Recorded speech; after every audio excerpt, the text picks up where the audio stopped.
I want to thank you for your time on Thursday and for allowing me to answer the questions you had, in particular the ones about designing a similar video sharing system to YouTube, as well as how to solve some performance issues. And I mentioned a tool we had developed when we designed this system from the ground up, and I wanted to show it to you, but unfortunately I was on a Mac and the keystroke that you need to access the tool wasn't quite working. But I wanted to just give you a real quick rundown of how it works here. So let's say I log into the system, and you'll notice I have the network tab open. I'm going to go ahead and clear it off real quick so we're looking at new transactions. And I go to this screen right here, pardon me, and I see that it's taken a while.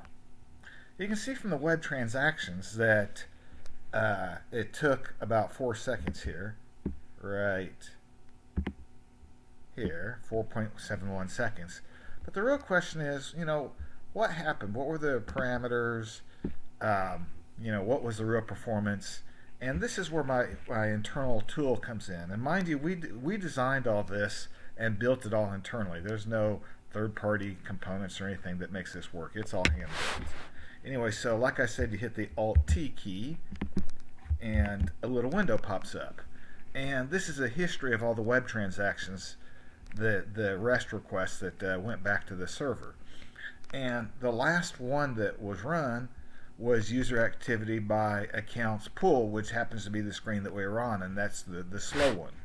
So if you click on the time that it was ran here, you can actually get results of that run. Or if you click here, you can it'll just copy and paste the parameters of the stored procedure call to the clipboard. I'm going to do that real quick just so I can show that to you. And it copies it instantly there. And let's open a new window here, paste in the results, and you can run it right away and see the results. But in addition to that, this tool has more power than that. Let's go ahead and click on the run of it, and let's view the results here.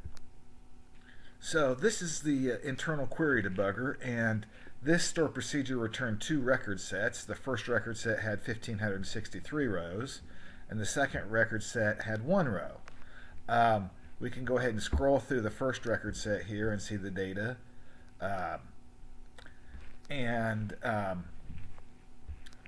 We can also look at the stored procedure definition right here if we wanted to see the actual text of it.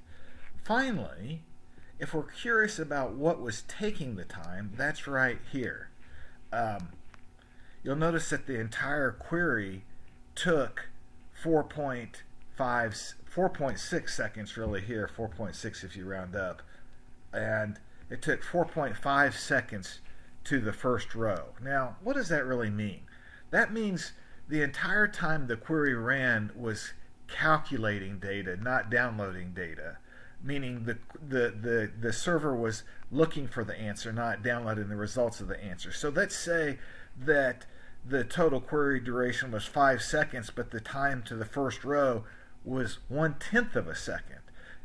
That means that the time to download the data was 4.9 seconds. So when I say download, I mean fetch the query results from the server. So that would mean there would probably be hundreds of thousands of rows, and that's why it would take so long. In any case, this just gives us some timing results to help us better understand the situation. And like I showed before, I had pasted the results into the SQL Server Management Studio, saw the results, saw the times here, and if I want, I can bring up the definition and go in and edit it. In any case, I just wanted to show you that the built-in SQL debugging tool that we had built, it's really more than a SQL debugging tool, it's a web transaction debugging tool. So it works really on any web request.